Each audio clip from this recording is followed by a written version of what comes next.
Pues quiero recordaros esta mañana la imagen del tabernáculo en el desierto. Ahora la veremos en las pantallas. Una aproximación según los datos que nos da la Escritura. Como sabéis, cuando Dios sacó a Israel de Egipto, en el tiempo que anduvieron por el desierto, Dios les dio instrucciones para construir un tabernáculo, un lugar de encuentro con Él, un lugar donde su presencia estaría y acompañaría al pueblo durante todo el tiempo del recorrido por el desierto. Y las instrucciones para ese edificio fueron también después la referencia para la construcción del templo. Así que, básicamente, la disposición era la misma. Uno más sencillito, el otro más potente. No sé si lo puedes poner, luego lo iremos viendo. Según las instrucciones que, por cierto, leemos en el libro del Éxodo, entre los capítulos 25 y 31, pues algo así era el tabernáculo. Ahí estaba la presencia de Dios. En primer lugar, estaba lo que es, en el libro del Éxodo, se le llama el atrio del tabernáculo, que es esa parte, esa especie de valla hecha con diferentes telas y pieles que hacen todo, cierran el recinto. Ahí en el atrio, ahora no se ve, pero está en toda, ¿no? Bueno, sí se ve. Ahí está el altar de los sacrificios, ahí es donde se sacrificaban los animales. Había también una fuente de bronce donde los sacerdotes se lavaban las manos y los pies antes de hacer todas sus funciones. Y este además era un lugar al que todos podían entrar. O sea, de hecho, tanto los judíos como los gentiles. Especialmente eso se ve y se aprecia en el templo, ¿vale? Pero, porque durante el desierto básicamente los que estaban allí eran los de Israel, pero era un lugar donde todo el mundo podía pasar, podía moverse y todo eso. Pero luego estaba una tienda que, digamos, era propiamente el tabernáculo, que es esto que veis allí atrás, ¿vale? Que a su vez estaba dividido en dos partes. La primera, en la Escritura se llama el lugar santo, pues allí estaba el candelabro de los 7 brazos, una mesa con los panes de la proposición y un altar donde se quemaba perfume. Y después había otro velo. Ahí se ve un poquito abierto para que se pueda percibir mejor. Ese velo era un velo muy especial. De hecho, lo voy a leer porque las instrucciones para construir ese velo eran muy precisas. En el capítulo 26 del Éxodo, versículo 31, dice que, da las instrucciones Dios, se dice, harás un velo en 4 colores, en azul, en púrpura, en carmesí y lino torcido. Será hecho de obra primorosa, con querubines. Lo pondrás sobre 4 columnas de madera de acacia, cubiertas de oro. Sus capiteles de oro, sobre basas de plata. Y pondrás el velo debajo de los corchetes y meterás allí, del velo adentro, sería la tercera sección, que llamaban el lugar santísimo. Allí, en ese último rincón, ahí estaba el arca de la alianza. Y dentro del arca, pues las tablas de la ley, la vara de Aarón que floreció y una porción de maná a modo de recuerdo. A ese lugar, donde estaba de manera expresa la presencia de Dios, ya sabéis, solo podía entrar el sumo sacerdote y solo podía entrar una vez al año. Así que, de alguna forma, en el tabernáculo estaba la presencia de Dios, pero lo estaba de manera gradual, no de la misma manera, ¿vale? Había ahí como ciertos niveles de presencia de Dios. Cuando el Señor Jesús murió, cuando murió por nuestros pecados, ya sabéis que fuimos reconciliados con Dios, fuimos adoptados como hijos de Dios, esa es la promesa que de Dios recibimos cuando nos acercamos en fe. Y algunos de los evangelios, cuando hablan acerca de la muerte del Señor, muchos sabéis que recogen un pequeño detalle que parece insignificante, pero que tiene su mucha relevancia, porque dice que ya no existía el tabernáculo, entonces ya era un templo. No era el templo de Salomón, pero bueno, era uno que habían reconstruido con este mismo esquema. Y dicen los evangelios que cuando Jesús murió, ese velo tan especial que separaba el lugar santo del lugar santísimo, ese velo que separaba la presencia real de Dios, ese velo se rasgó. Y además recordáis, dice el texto, que se rasgó de arriba a abajo, como si fuera Dios mismo quien lo hiciera. Ese velo de separación entre los seres humanos y Dios ya no existía. Y dejó de existir por iniciativa de Dios. De manera que ahora, por el sacrificio, por la muerte de Jesús en nuestro favor, tenemos entrada a la presencia de Dios. En pocos lugares se explica de una forma más gráfica que en el libro, en la epístola a los Hebreos, que sabéis que toma mucho del Antiguo Testamento a modo de ilustración. Y en el capítulo 10 de la epístola a los Hebreos leemos esto: hermanos, teniendo libertad para entrar en el lugar santísimo, se refiere simbólicamente a ese lugar de la presencia misma de Dios, teniendo libertad para entrar en el lugar santísimo por la sangre de Jesucristo, por el camino nuevo y vivo que Él nos abrió a través del velo, es decir, de su carne, y teniendo un gran sacerdote sobre la casa de Dios, que es Jesús, no el de la antigüedad, los sumos sacerdotes, teniendo todo eso, acerquémonos con corazón sincero, en plena certidumbre de fe, purificados los corazones de mala conciencia, lavados los cuerpos con agua pura. Así que, después del sacrificio de Jesús, roto ese velo de separación que nos aísla de la presencia de Dios, ahora tenemos acceso libre. Esa es nuestra condición y esa es nuestra posición delante de Dios. Otra cosa es que sea nuestra experiencia. Y es de esto de lo que yo quisiera compartir con vosotros. ¿Cuál es nuestra experiencia de presencia de Dios? No si creemos en Dios, no si confiamos en el sacrificio del Señor Jesús, no si estamos seguros de nuestra salvación. La pregunta es, ¿qué grado de experiencia de presencia de Dios tenemos en nuestras vidas? A veces, en mi propia experiencia, siento como si, en términos de, cuando hablo de experiencia, me entendéis, no estoy hablando de cosas psicodélicas o, en fin, extrañas, ¿no? Pero esa conciencia de cercanía con el Señor. Y en mi propia experiencia sucede como pasaba con el tabernáculo y después con el templo, que en ocasiones es como si me moviera por el atrio, por ese patio, ¿vale? Sí, estoy en el tabernáculo y estoy en la presencia de Dios. Es así.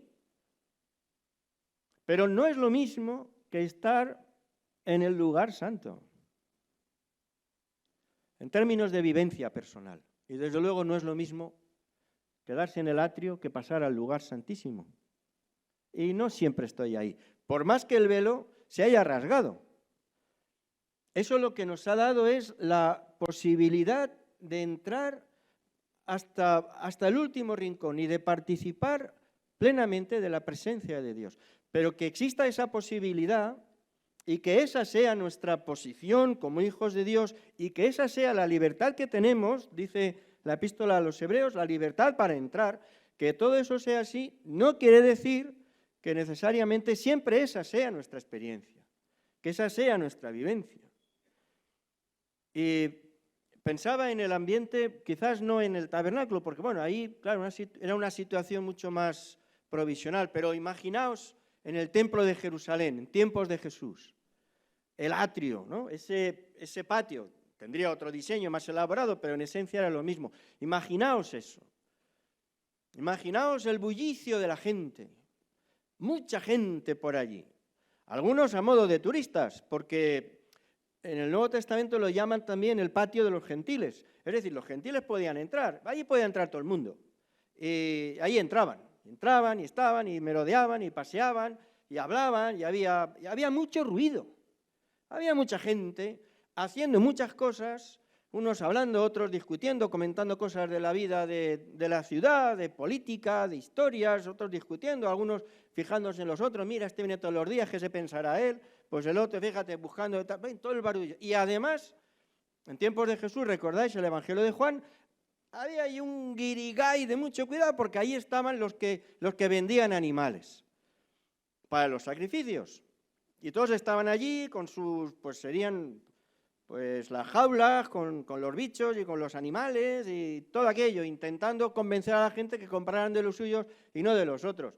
Y además no es muy de extrañar, pasa hoy, no creo que hayamos cambiado mucho, algunos de ellos estarían con chavajos, los sacerdotes, pues claro, no cualquier animal se podía sacrificar, así que la gente venía con los suyos de su casa, pero el sacerdote decía, este no puede ser, este es impuro, vete a la tienda y compra aquel. Y entonces venía la comisión, bueno, a lo mejor no, yo siempre he sido muy mal pensado, pero no creo que en esto hayamos mejorado mucho.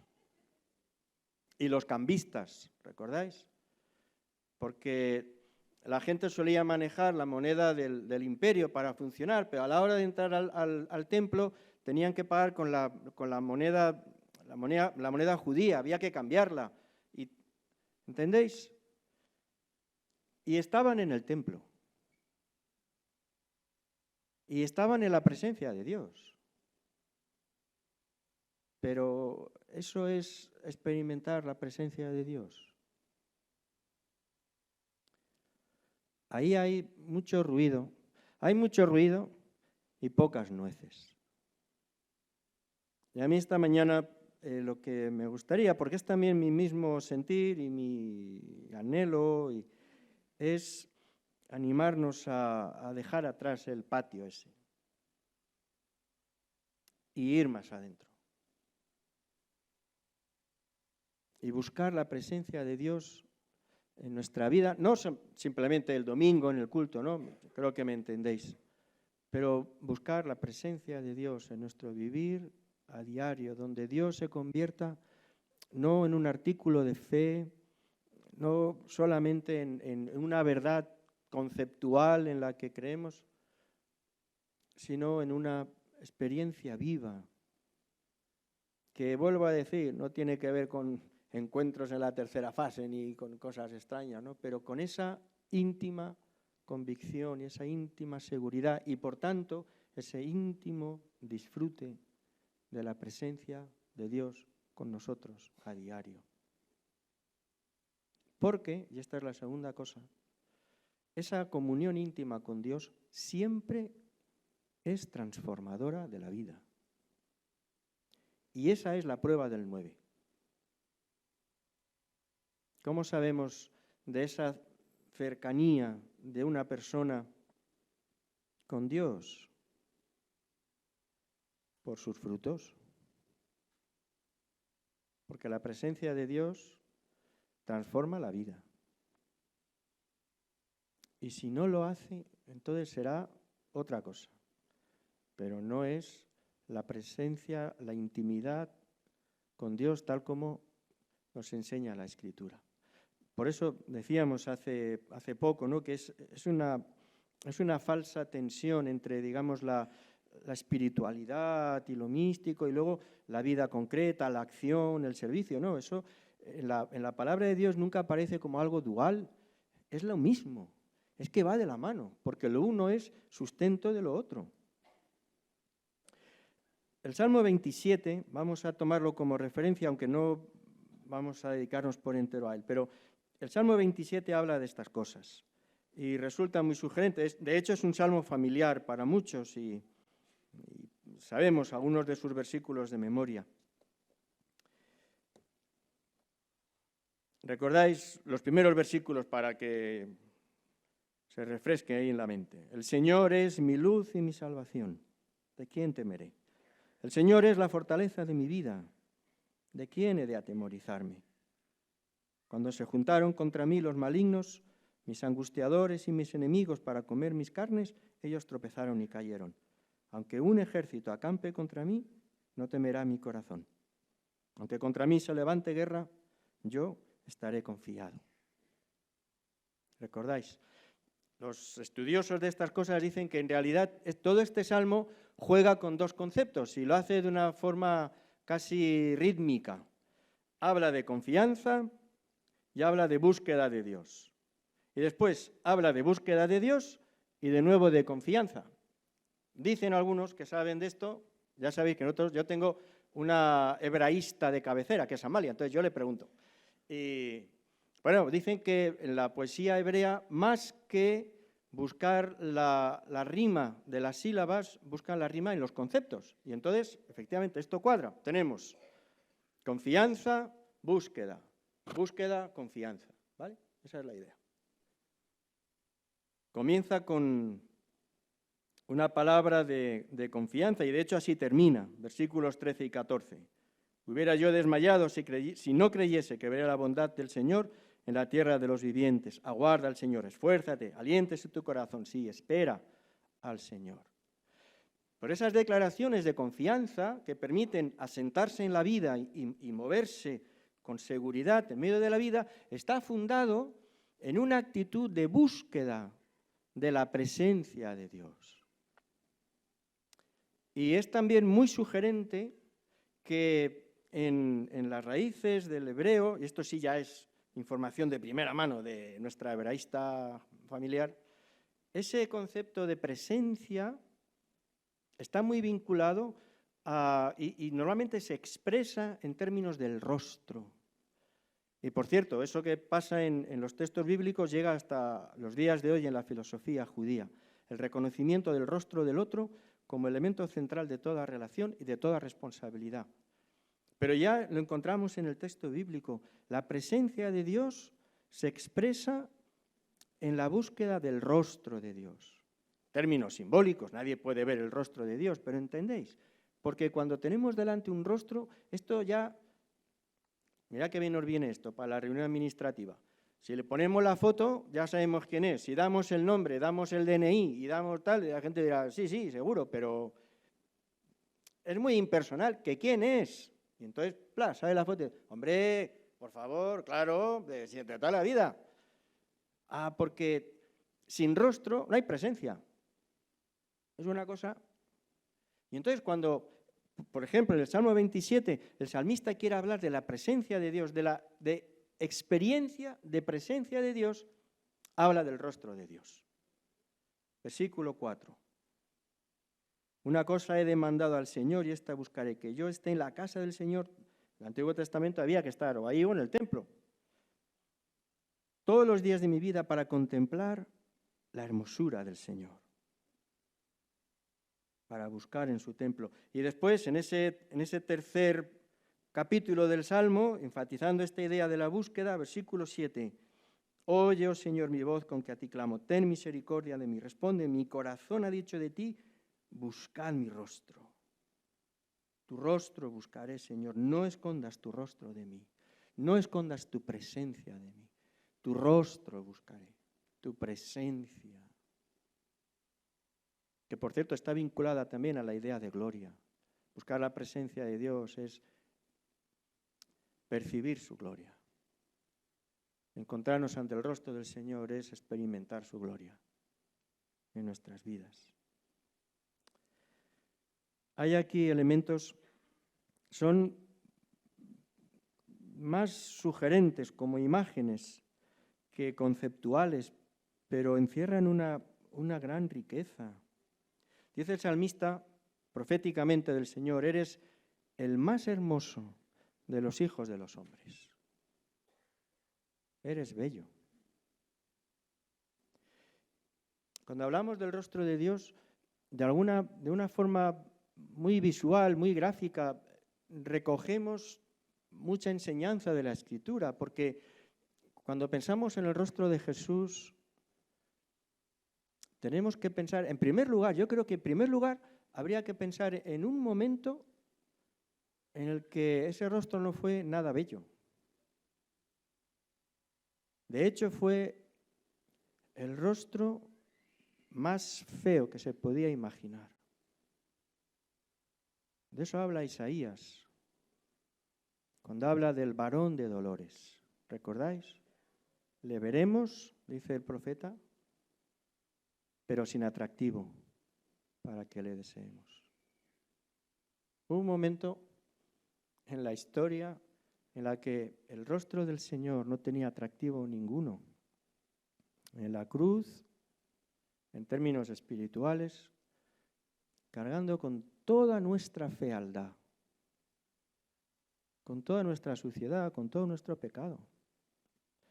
Quien no se siente manchado, todas estas cosas le resultan, bueno, sí, están interesantes, pero no dicen mucho. El que no tiene nada de lo que arrepentirse, pues bueno. Pero en la medida que somos conscientes de nuestra condición y vemos al Hijo de Dios cargando sobre Él toda nuestra miseria y por tanto toda nuestra culpa y por tanto toda nuestra responsabilidad delante del Padre, cuando le vemos a Él asumiendo por pura misericordia toda esa ruina nuestra en Él, es decir, cuando toda nuestra fealdad se proyecta sobre su rostro, entonces esa imagen es tremendamente poderosa. Hay una traducción de este pasaje de Isaías 53 que por cierto hizo un escritor que no era cristiano, pero que supo recoger también esa idea. Él dice así: su rostro era más feo que el de los demás hombres y su aspecto más feo que el de los hijos de los hombres. Era el más despreciado y el más indigno de los hombres. Estaba lleno de dolor y de enfermedades. Tan despreciado era que uno se cubría la cara delante de él. Es prácticamente la misma descripción que hace Isaías 53, pero es de una forma tan llamativa. Y a la vez, efectivamente, como dice el Salmo 45, Él es el más bello de los hijos de los hombres. El rostro del Señor es el rostro más bello. Y cuando uno piensa en Jesús, necesariamente lo que destaca es su atractivo. El atractivo de sus enseñanzas, las cosas asombrosas que nos dejó, las llamadas al perdón, a la generosidad, a la reconciliación, las llamadas a la humildad, las llamadas a contemplar siempre el rostro del otro como algo digno que debe ser atendido. Su enseñanza a propósito del compartir y su propia vida como testimonio de esas enseñanzas, la realidad de su vida. Cuando el apóstol Pablo habla acerca de él, lo define de una forma asombrosa. En la epístola a los Colosenses dice que Cristo es la imagen visible del Dios invisible. Ese es él, su rostro. En la Reina Valera del 60 dice que él es la imagen del Dios invisible. Lo dice así, pero bueno, si hemos de ser precisos, otras versiones dicen es la imagen visible, ¿no? La imagen visible del Dios invisible. ¿Cómo es Dios? ¿Cómo es el rostro de Dios? Y dice, pues, mira a Jesús. Cuando decimos su rostro, hablamos de Él, ¿no? De su persona, de lo que es, lo que enseña, lo que dice, lo que hace, cómo vive, lo que expresa. El atractivo del Señor. Y por eso en la misma epístola el apóstol llega a decir que en Jesús, dice, están escondidos todos los tesoros de la sabiduría y del conocimiento. Ahí está. A veces, en fin, pensamos en héroes, en personajes de la historia que sirvan de referente, de alguna forma, bueno, quizás no como modelo exactamente, pero bueno, gente que nos parece bien impactante, ¿no? Y colocamos ahí su póster en la habitación, tenemos no sé qué. Pero ¿quién como este? ¿Quién como este Jesús? ¿Dónde se puede comparar? Cuando cantamos aquello de cuán bello es el Señor, estamos diciendo algo absolutamente cierto, expresado de una forma, si queréis, poética, pero no lo tengáis en menos, ¿eh? No penséis que es una manera menos rigurosa de hablar del Señor que cuando utilizamos grandes conceptos. Es que es así, la hermosura del Señor, la hermosura de este Jesús, aún con toda la fealdad en la cruz, o precisamente por ello. Y en Él están todos los secretos, todos los misterios, de toda la sabiduría y de todo el conocimiento. De todo lo que necesitamos saber como personas para la vida, para descubrirnos a nosotros mismos, entender la vida y la proyección eterna. Toda la sabiduría que necesitamos en este plano está en Él. Esto es lo que le hace bello y lo que le hace atractivo. Y un día, además, ese rostro que una vez fue repulsivo porque cargaba sobre él todo el pecado, pero que es el más bello, un día, leemos en el libro de Apocalipsis también, será el rostro más luminoso que podamos imaginar. Capítulo 1, versículo 16 de Apocalipsis. Su rostro era como el sol cuando resplandece en su fuerza. En el momento de mayor luminosidad y de mayor brillo. Alguien llama la atención sobre esto porque en el mismo versículo dice que en ese sentido figurado, en estas imágenes de Apocalipsis, ¿no? que de su boca salía una espada aguda. Y alguien hace esta mención, ¿no? Ahí en su mano derecha, una mano donde está la cicatriz de un clavo. Una mano que expresa en esa imagen la mayor humillación y derrota. Esa mano un día blandirá una espada para hacer justicia sobre todo el universo, porque Él es el Señor. A este adoramos. Y por eso cuando el salmista, en esta manera simbólica, si queréis, pero más cargada de realidad de lo que a veces pensamos, dice que él está buscando el rostro del Señor. Tu rostro buscaré todos los días. Lo que está diciendo es buscar la presencia. Con una expresión clásica, no solo la experiencia de presencia. Dios está en todas partes. Y decimos eso y ya nos damos por satisfechos. Dios está en todas partes. Está en mi trabajo, está en mi casa, está conmigo cuando voy conduciendo. Y decimos verdad. Pero eso es quedarse en el atrio. Sí, ahí está. Es que sí, que Dios... Pero ¿es eso todo lo que queremos? Mejor dicho, eso es todo lo que Dios nos ofrece. Porque el velo que separaba el punto más íntimo y más real de la presencia de Dios, Él mismo lo rompió para que se pueda entrar. Entonces nos quedaremos a la entrada, nos quedaremos ahí en el atrio, nos quedaremos dando vueltas donde todo es ruido y jaleo y barullo y eso es suficiente. El autor de la Epístola a los Hebreos dice, no hombre, entrad confiadamente hasta el lugar santísimo,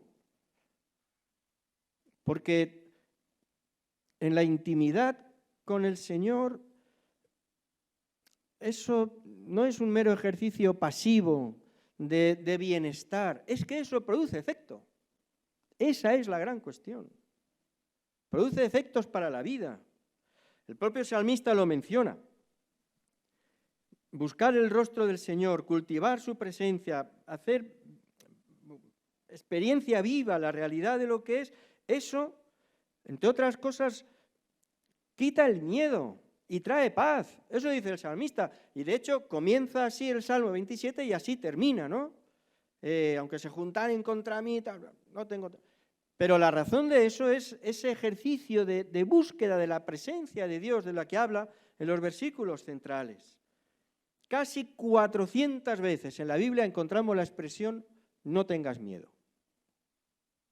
En la versión que solemos utilizar dice no temas, es lo mismo. Casi 400 veces. No tengas miedo.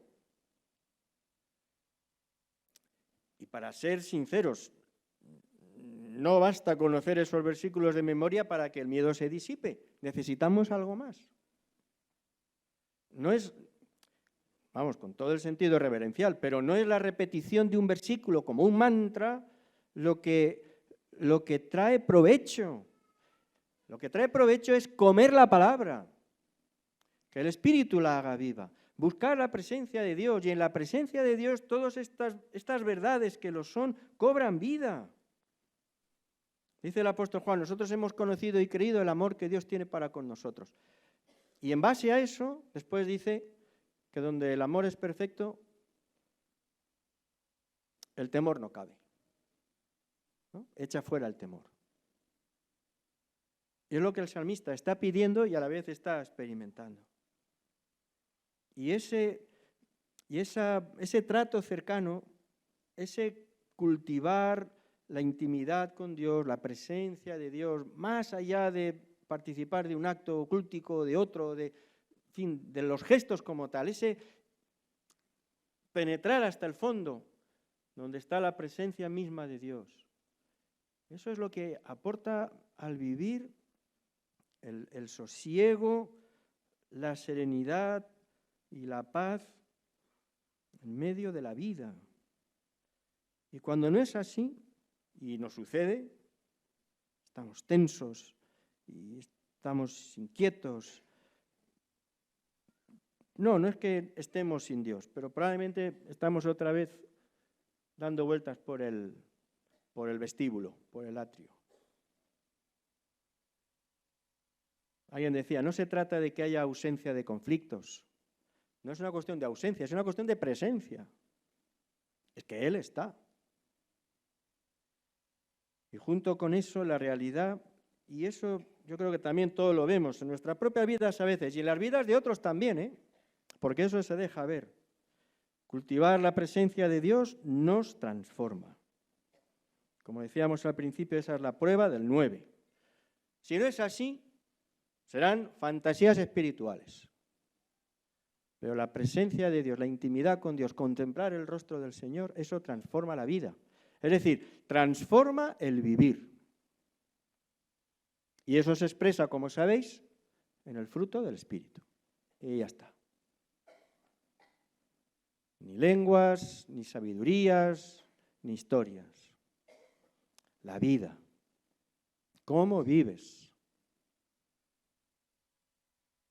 Hay una imagen que solemos utilizar porque es muy gráfica, recordáis, también en el libro del Éxodo se dice que Moisés subió al monte Sinaí y allí se encontró con la presencia de Dios. De refilón, dice el texto, se metió en una cueva y por ahí pasó, una forma antropomórfica, pero por ahí pasó Dios y como de refilón pudo ver la presencia de Dios. Y cuando volvió del Sinaí, dice el texto también que para todo el mundo era evidente que Moisés había visto el rostro de Dios.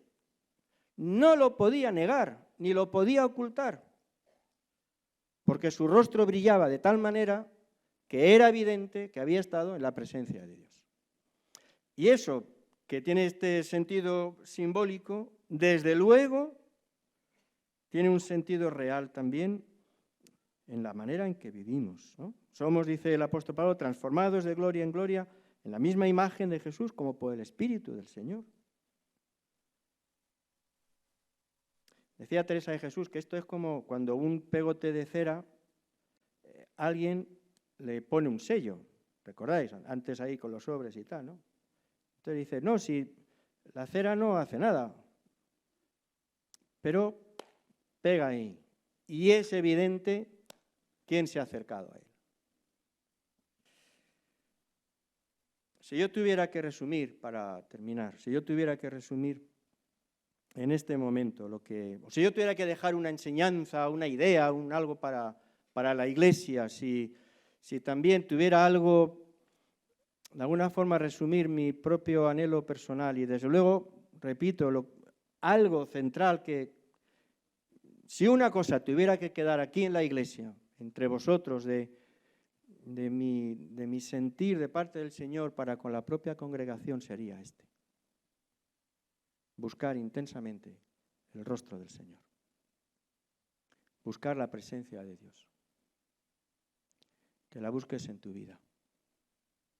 Alguien decía que no hay un velo, hay dos. Hay un velo espiritual que Dios rasgó, pero hay otro velo. Ese no lo ha puesto Dios, ese lo hemos puesto nosotros.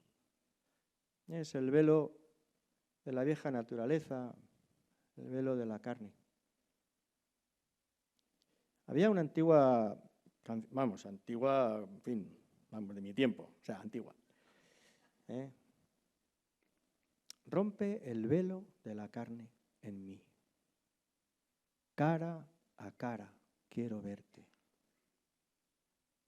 Rompe el velo de la carne en mí.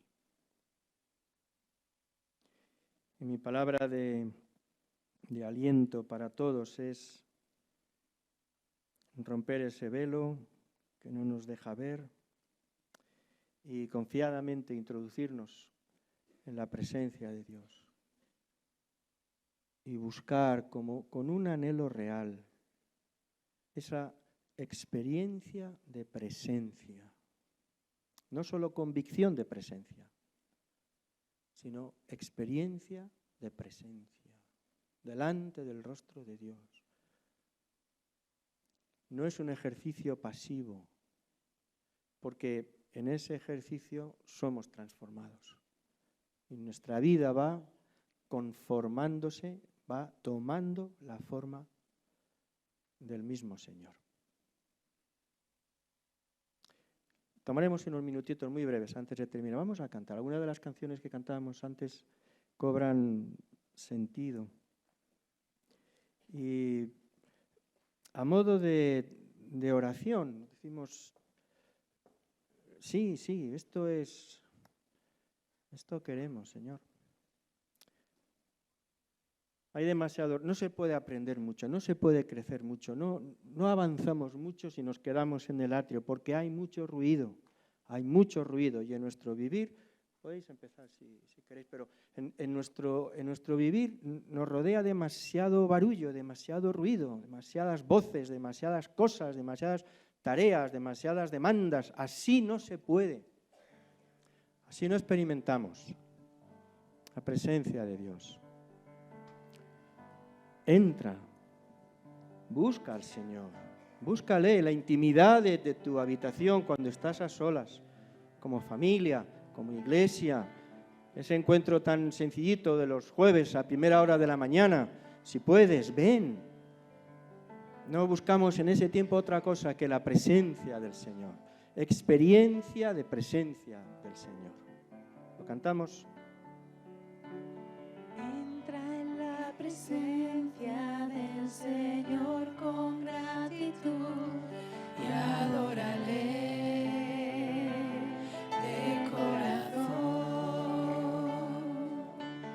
Entra en la presencia del Señor con gratitud y adóralo con júbilo.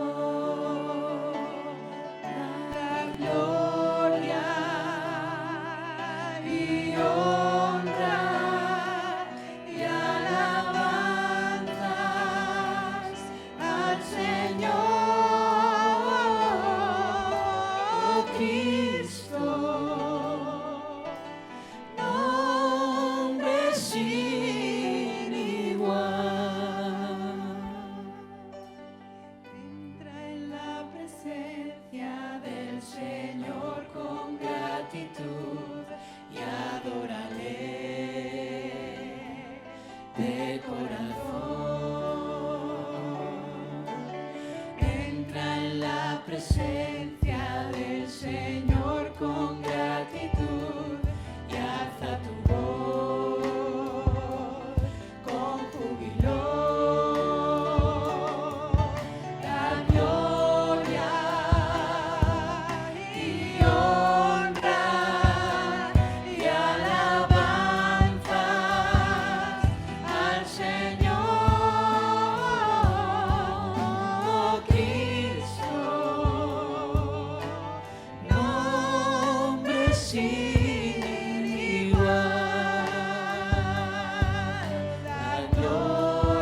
sí.